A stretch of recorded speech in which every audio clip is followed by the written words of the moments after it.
तो महाराज श्री सूत जी कहते हैं कि संसार में सबसे बड़ा डर किसका है जी? तो कहते हैं कि संसार में सबसे बड़ा डर तो मृत्यु का है। तो वो कैसे?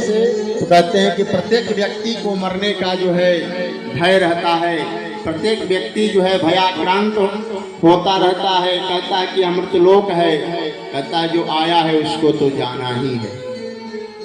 लेकिन कहते हैं कि संस्कृत में इसकी व्याख्या है संसरतीति संसारः, जो आया है उसको धीरे धीरे यहाँ से सरकना ही है। परंतु कहते हैं कि जिस प्रकार से हमारे साथ या हमारे चाहने वाले जब भी हमें एक दूसरे को देखकर सोचते हैं कि फलाना खिसक गया, तो हे प्रभु परमात्मा जो है अब इस संसार का सारा होमवर्क जो है हमारा भी पूरा हो चुका है। अब हमारा भी फाइल कहीं अगर बचा होगा तो हमको भी याद कर लेना प्रभु। लेकिन तो यहाँ तो संसार माया मोह में फंसकर जो है जब फाइलें कैसे याद होगी?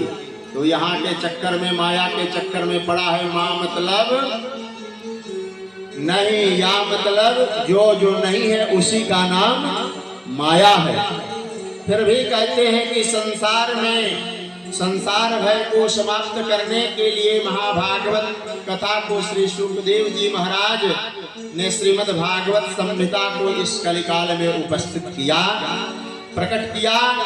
तब कहते हैं कि कालव्याल मुखग्रास त्रास निर्णास हेतवे श्रीमद्भागवतं शास्त्रम्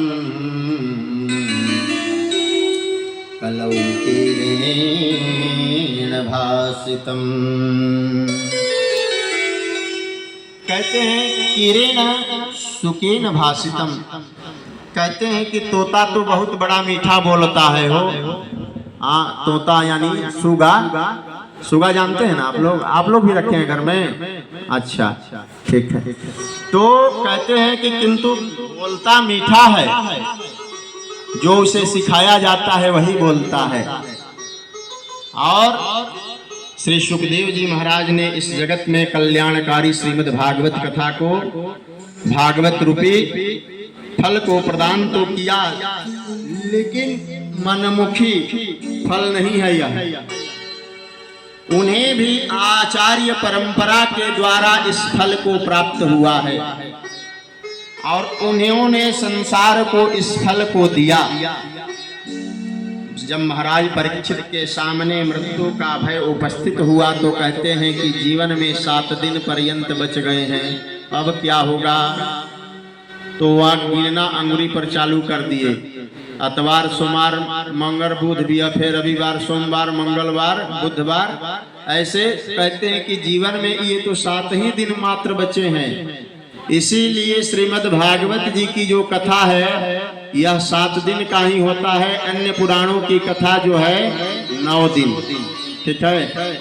तो कहते हैं कि श्रीमद् भागवत संहिता के द्वारा राजा परीक्षित को भयमुक्त करा दिया। और जैसे ही गंगा जी के तट पर श्री सुखदेव जी महाराज उस भागवत संहिता का प्रवचन करने के लिए विराजमान हुए, व्यास गद्दी पर बैठे, तो देवताओं को पता चल गया। क्या पता चला? तो कहते हैं कि सुधा कुंभम गृहीत्यैव देवास्तत्र समागमन्, सुधा कुंभं गृहीत्यैव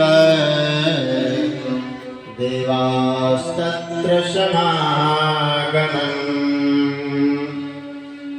उस समय सभी देवतागण जो है अमृत का कलश लेकर जो है आए और सुखदेव जी महाराज को प्रणाम करके अमृत का कलश सामने रख दिया और कहने लगा कि हे प्रभु, हमने तो ऐसा सुना है कि परीक्षित के सामने मृत्यु का भय जो है भयाक्रांत कर रहा था, उपस्थित हुआ, इसलिए आपने उन्हें कथा सुनाने जा रहे हैं क्या? तो कहते हैं महाराज जी अमृत का कलश हम लेकर आए हैं। अमृत का कलश, अमृत का कलश